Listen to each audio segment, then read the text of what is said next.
আমাদের দৈনন্দিন জীবনের একেবারে অবিচ্ছেদ্য একটা অংশ হল রান্নার গ্যাস বা এলপিজি। কিন্তু কখনো কি ভেবে দেখেছি এই গ্যাস আসলে আসে কোথা থেকে আর ঠিক কিভাবে আমাদের রান্নাঘর পর্যন্ত পৌঁছায়? আমাদের চারপাশের অনেক কিছুই খুব সাধারণ মনে হলেও সেগুলোর পেছনে এক বিশাল গল্প লুকিয়ে থাকে। এলপিজির এই খনি থেকে রান্নাঘর পর্যন্ত যাত্রার গল্পটাও ঠিক তেমনই রোমাঞ্চকর। এই বিষয়টা নিয়ে একটু গভীরভাবে ভাবলেই কিন্তু অবাক হতে হয়।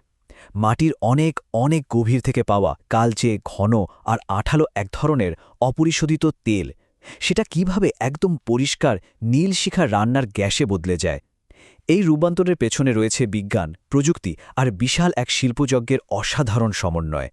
তো আজকের এই বিশ্লেষণে আমরা এই জাদুকরী প্রক্রিয়াটার মূল 5টি ধাপ নিয়ে আলোচনা করব।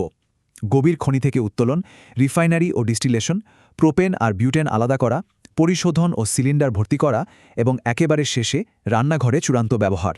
চলুন তাহলে একদম প্রথম ধাপটা দিয়ে শুরু করা যাক।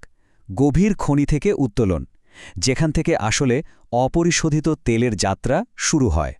পুরো গল্পটা শুরু হয় পৃথিবীর ভূপৃষ্ঠের অনেক গভীরে একটা অত্যন্ত জটিল প্রক্রিয়ার মাধ্যমে। সেখান থেকে ক্রুড অয়েল বা অপরিশোধিত তেল তুলে আনা হয়। এরপর সেই তেল পাইপলাইন বা জাহাজে করে সোজা চলে যায় বিশাল সব রিফাইনারি বা শোধনাগারে। আর সেখানেই শুরু হয় আসল কাজ। এই তেলের ওপর প্রয়োগ করা হয় প্রচণ্ড তাপ। আর এই তাপ দেওয়ার পর্যায়টাই হল আমাদের দ্বিতীয় ধাপ, রিফাইনারি এবং ডিস্টিলেশন, যেখানে অপরিশোধিত তেলকে ভেঙে ফেলা হয়। ডিস্টিলেশন বা পাতন প্রক্রিয়াটা কিন্তু দারুণ মজার। ওই যে প্রচণ্ড তাপ দেওয়া হলো, তার ফলে অপরিশোধিত তেলটা বাধ্য হয় তার ভেতরের গঠন ভেঙে ফেলতে। মানে একটা একক মিশ্রণ ভেঙে গিয়ে একেবারে আলাদা আলাদা গ্যাস আর তরলে ভাগ হতে শুরু করে। আধুনিক বিজ্ঞানের এক দারুণ ম্যাজিক বলা যায় একে। এভাবে আলাদা হওয়ার পর আসে অত্যন্ত গুরুত্বপূর্ণ তৃতীয় ধাপ, প্রোপেন আর বিউটেন আলাদা করা। এই ধাপে এসে ওই অসংখ্য উপাদানের ভিড় থেকে খুব সাবধানে একেবারে সুনির্দিষ্টভাবে দুটো গ্যাসকে আলাদা করে বের করে আনা হয়, প্রোপেন আর বিউটেন।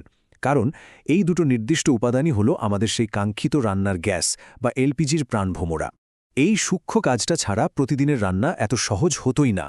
গ্যাস তো পাওয়া গেল, এবার আমাদের চতুর্থ ধাপ, পরিশোধন এবং সিলিন্ডার ভর্তি করা, যেখানে গ্যাসটাকে ভোক্তাদের জন্য প্রস্তুত করা হয়। গ্যাস আলাদা করার ঠিক পরেই কিন্তু সেটা ব্যবহারের জন্য তৈরি থাকে না, কারণ তাতে তখনও নানা রকম প্রাকৃতিক গন্ধ আর ক্ষতিকারক উপাদান মিশে থাকে। তাই চূড়ান্ত ধাপে যাওয়ার আগে একটা কড়া পরিশোধন প্রক্রিয়ার মাধ্যমে এই ক্ষতিকারক জিনিসগুলো ছেঁকে ফেলা হয়। ফলে গ্যাসটা হয়ে ওঠে একেবারে পরিষ্কার আর গৃহস্থালির জন্য পুরোপুরি নিরাপদ। পরিষ্কার তো হলো, এবার আসে সিলিন্ডারে ভরার পালা।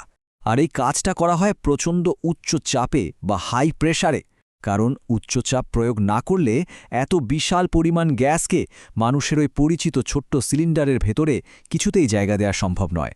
আর এভাবেই এত সব বাধা পেরিয়ে আমরা পৌঁছে যাই আমাদের পঞ্চম এবং একেবারে শেষ ধাপে, রান্নাঘরে চূড়ান্ত ব্যবহার।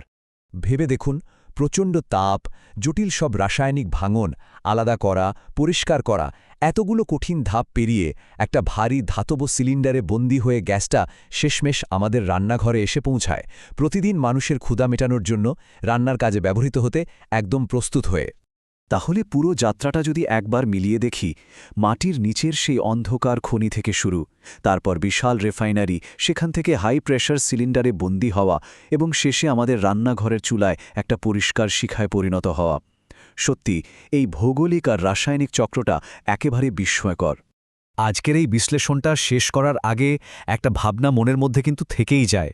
প্রতিদিনের জীবনের এত সাধারণ আর ছোট ছোট আধুনিক সুবিধাগুলো আমরা ভোগ করছি, এগুলোর পেছনে না জানি এমন আরও কত বিশাল, লুকানো আর জটিল রূপান্তরের গল্প লুকিয়ে আছে, তাই না? একটা সাধারণ গ্যাস চুলার পেছনেই যদি এত বড় শিল্পযাত্রা থাকে, তাহলে আমাদের চারপাশের জগৎটা আসলে ঠিক কতটা চমকপ্রদ।